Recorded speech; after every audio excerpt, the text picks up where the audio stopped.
বন্ধু চিরদিনের জন্য বন্ধুর কাছে চলে আসবে। আপনি এখনো কাঁদেন তো বলছে এক প্রশ্নের জবাব এখনো বাকি, আমার পরে আমার উম্মতকে কে দেখা রাখবে? কোন জাতিকে আল্লাহ এতটুকু ছাড় দেন নাই।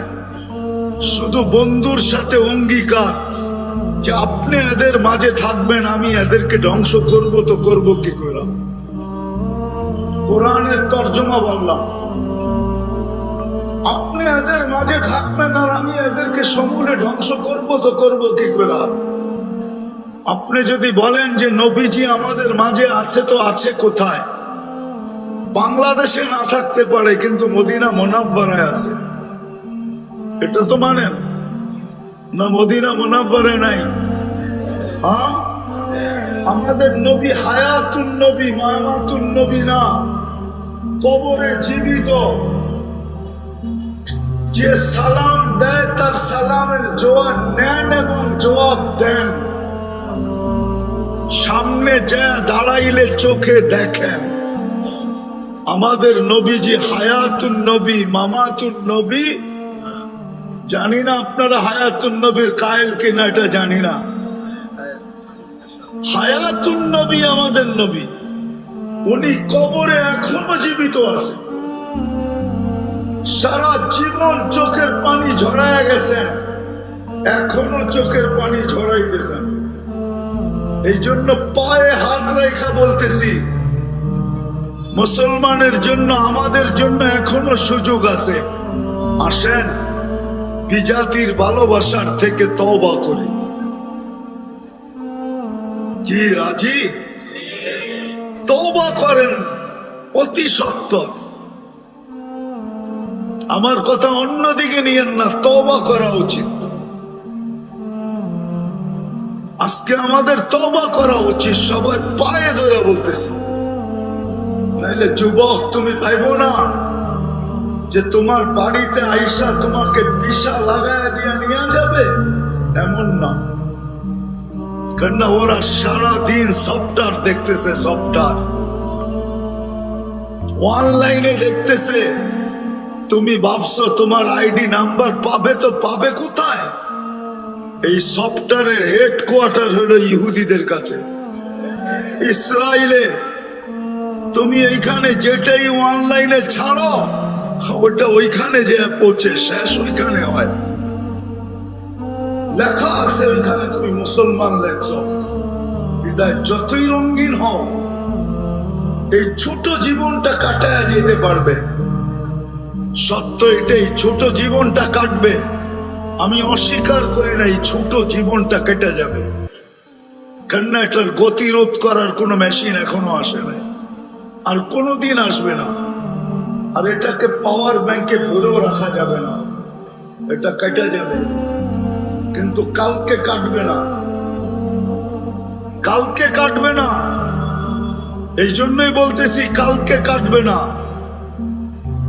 কালকে এই শব্দ তোমাকে না শুনতে হয়, এই জন্য আজকে তওবা দরকার।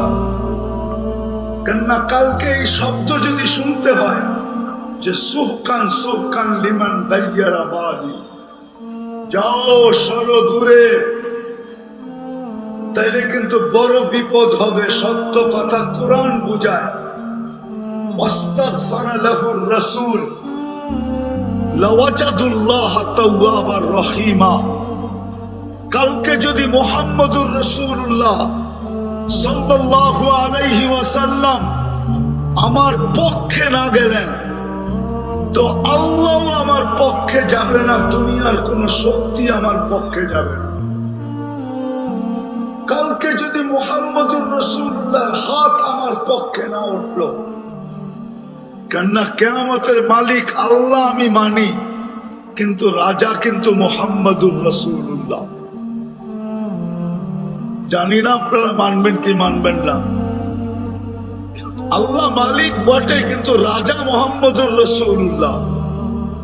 কেননা আল্লাহ রাসূল বলছে লিওয়াউল হামদি বিয়াদি ইয়াউমাল কিয়ামা, আল্লাহর ঝান্ডা কিয়ামতের দিন আমার হাতে থাকবে।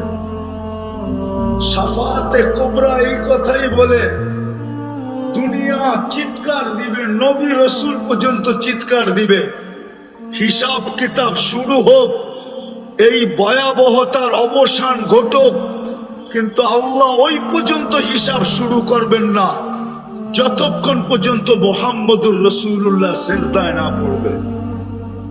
এটা তো মানেন না? এটাও মানেন না? কিয়ামতের দিন কাউকে বলা হবে না 312 জন রসুল আছে, 3 জন কিতাববাহী নবী আছে, রসুল আছেন, উলুল আজমে মিনার রসুল আরো 4 জন আছে। কাউকে এই কথা আল্লাহ বলবেন না সালতুতা শাফিতু শাফা, শুধু একমাত্র মুহাম্মদুর রাসূলুল্লাহকে বলা হবে। কারো জন্য মাকামে মাহমুদ রাখা হবে না, একমাত্র মুহাম্মদুর রাসূলুল্লাহর জন্যই মাকামে মাহমুদ আল্লাহর ডান পাশে রাখা হবে। তওবার জন্য এই জন্যই বলতেছি যে নবী সারা জীবন চোখের পানি শুকান নাই উম্মতের জন্য, সারা জীবন চোখের পানি শুকায় নাই। কিতাব মোতালা করে নিয়েন,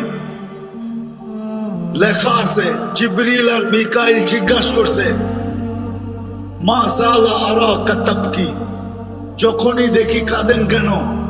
বলছে জান্নাত জাহান্নাম যেদিন থেকে দেখা আসছি ওই দিন থেকে উম্মতের জন্য চোখের পানি শুকায় না। দুনিয়ার থেকে যেই মুহূর্তে বিদায় নিতেছেন আল্লাহর সাক্ষাৎ হবে, আল্লাহর কাছে চিরদিনের জন্য চলে যেতেছেন, যেটাকে আল্লাহর রসুল নিজেই চিৎকার দিয়ে বলতেছিলেন ইলা রফিকিল আলা, সবচেয়ে বড় বন্ধুর কাছে এখন আগমন। ওই মুহূর্তে চোখে পানি ছিল। জিবরিল জিজ্ঞাসা করছে এখনো কাঁদেন? কিন্তু ফ্যামিলির জন্য কান্না ছিল না, এক ফ্যামিলি না 9 ফ্যামিলি ছিল, 9 ফ্যামিলি। হাসান হুসাইন ছিল, আলী ফাতেমা ছিল, সব ক্ষুধার্ত ছিল, ঘরে বাতি জ্বালানোর তেল পর্যন্ত ছিল না। নাইলে আম্মা জান কোনোদিন এই কথা বলতেন না যে তেল থাকলে খিদা নিবারণের জন্য পান করে নিতাম।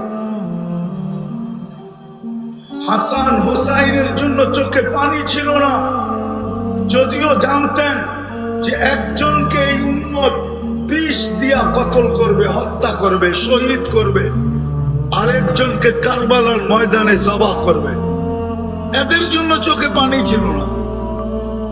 অথচ হাসান হুসাইন কতটুক প্রিয় ছিল জানি না, আপনারা জানেন কিনা? ছোট 2 ভাই একদিন আইসা বলতেছিল, দুনো ভাই একসাথে আসছে, আইসা আল্লাহ রসুলকে বলতেছে নানা জান আপনি উত্তম না আমরা উত্তম? আল্লাহ রসুল সাদা সিধা জবাব দিছে আমি উত্তম, এটাই সঠিক। কিন্তু 2 ভাইয়ের মতলব কি ছিল এটা আল্লাহ রসুল জানতেন না।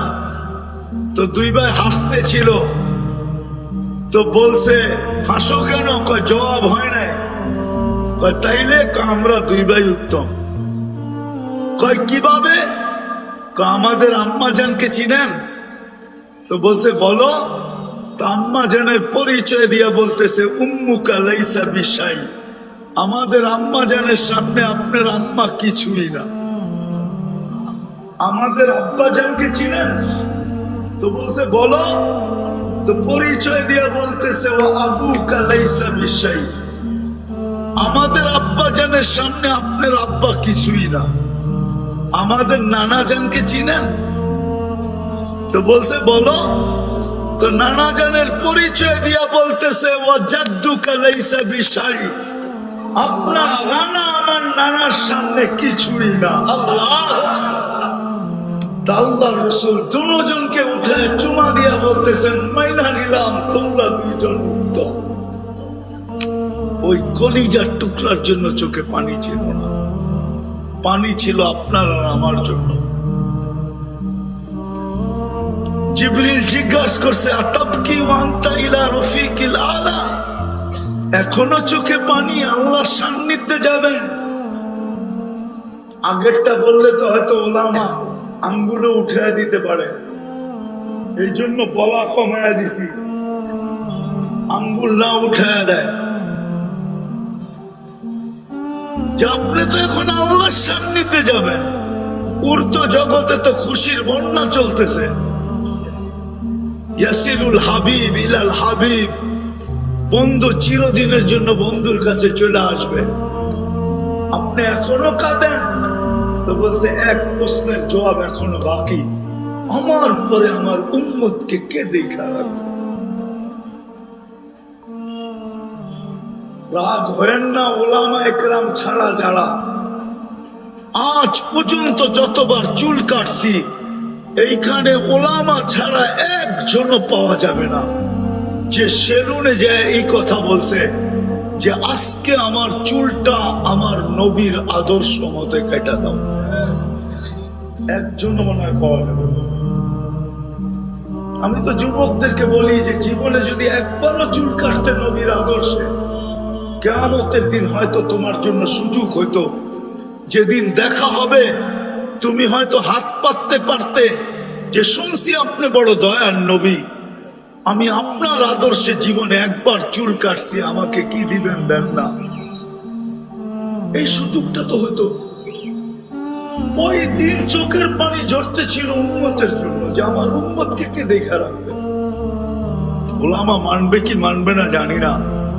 কবর থেকে যখন উঠবেন তো উঠেই জিজ্ঞাসা করবেন জিবরিল আইনা উম্মতি, আমার উম্মত কোথায়? অথচ আউয়ালু মা ইয়ানশাক্কাল আরদ, সর্বপ্রথম যিনি জমিনকে ফাইরা উঠবেন উঠেই জিজ্ঞাসা করবেন উম্মত কোথায়? জিবরিল বলবে মা শাক্কাল আরদা আহাদুন ইল্লা আনতা, জমিনের থেকে আপনি ব্যতীত কেউ উঠে নাই, উম্মত তো উঠেই নাই, কই যাবে? যার উঠেই উম্মতের চিন্তা হবে। আমাদের সমাজে ইউনিয়ন পরিষদের চেয়ার পাওয়ার জন্য মরতেও রাজি, মারতেও রাজি।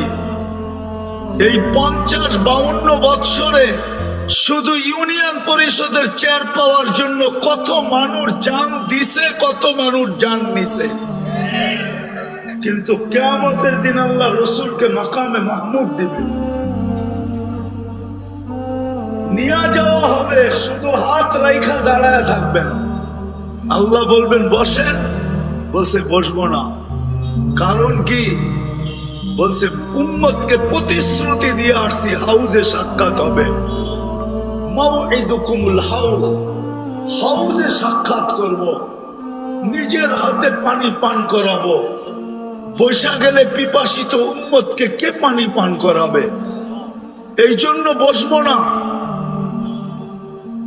বসবেন না ছেড়ে, বলছে উম্মত আসতে দেরি, আমি হাউজে কাউচারে ছুটা যেতে দেরি করবো না। হাত রাইখা দাঁড়ায় থাকবেন, বসবেন না ছেড়ে। দেখবেন না আল্লাহ কিরকম বানাইছেন। বসার পরেই তো বোঝা যায় চেয়ারটা কিরকম। বসবেন না, শুধু ওইখানেই শেষ না, ওইখান থেকে মিজানে ছুটা যাবেন। আল্লাহ বলবে এরপরে বসেন, বলছে না মিজানে ছুটা যাব কেন? আপনি প্রতিশ্রুতি দিচ্ছেন আমাকে, সালতো তা শাফি তো শাফা। বান্দার পাল্লা যদি সামনে না ঝোঁকে, পাল্লা যদি সামনে না ঝোঁকে, তাইলে আমি ওইখানে দাঁড়াই হাত উঠায় দিব, সুয়ালের হাত, চাওয়ার হাত উঠায় দিব। ওইখানে দাঁড়াই সুপারিশ করতে শুরু করব। আপনি আমাকে বলছেন সাউফা ইউতিকা রাব্বুকা ফাতারদা, ওইখানেই চিৎকার দিতে শুরু করব, রাজি হব না না না না। পাল্লা তো সামনে ঝুঁকে না। ওইখানে দাঁড়াই বলবো আপনি বলছেন লা ইউখসিকা ফি উম্মতি, উম্মতের ব্যাপারে আপনি আমাকে লজ্জিত করবেন না। ওইখানেই দাঁড়ায় চিৎকার দিব, লজ্জায় মুখ কালো হয়ে যাবে, মাথা নত হয়ে যাবে, পাল্লা তো সামনে ঝোঁকে না। আমি ওইখানে চলে যাব মিজানের কাছে। শুধু ওইখানেই শেষ না, বলছে তারপরে পৌঁছাতে ছুটবো। উম্মত যদি পার না হইতে পারে, তাইলে ইমাম কর্তুবী রহমতুল্লাহ আলাইহি লেখছেন যে দুরুদের কাঠি মাথায় দিয়া উম্মতকে পার করায় দিবে। এরকম 3 জায়গায় ছুটতে থাকবে। আজকে ওই নবীর আদর্শ 1% উম্মতের ভিতরে আছে কিনা সন্দেহ। আজকে আমরা বিজাতির রঙে রঙিন, বিজাতির এশকে ভালোবাসায় আমাদের দিল ভরা। এই জন্য চলেন আজকে পলাশের মানুষ যদি বাস্তবিকই আমরা চাই যে আবার আবাবিল ময়দানে আসুক, আল্লাহ কিন্তু আমাদের হাত কালো করি এটা চান না। যদি চাইতেন তাইলে সর্বপ্রথম যুদ্ধে এই ঘোষণা কোনোদিন দিতেন না, ওমা রমাইতা ইদ রমাইতা ওয়ালাকিন্নাল্লাহ রামা। আমাদের হাত কালো হোক এটা আমরা আল্লাহ চান না। আল্লাহ চান যে আল্লাহ নিজে লড়বেন, নিজে। সবাই স্বীকার করতে হবে মুসলমান হিসাবে, যত জায়গায় মুসলমান বিজয় লাভ করছে আল্লাহ দিছে, বিদায় করছে। হ্যাঁ, কে দিছে বিজয়? হ্যাঁ হ্যাঁ, না ওরা নিজেরা অর্জন করছে? যদি এটাই সত্য হয় তাহলে আবাবিল পক্ষে আনার জন্য আজকে আমাদেরকে তওবা করে উঠতে হবে। কি রাজি তওবা করতে? হ্যাঁ, মনের ঠিকানা মুখের ঠিকা? কি বলে পলাশের মানুষ? মুখের ঠিকা? তাইলে কিন্তু ফতোয়া দিয়া দিব।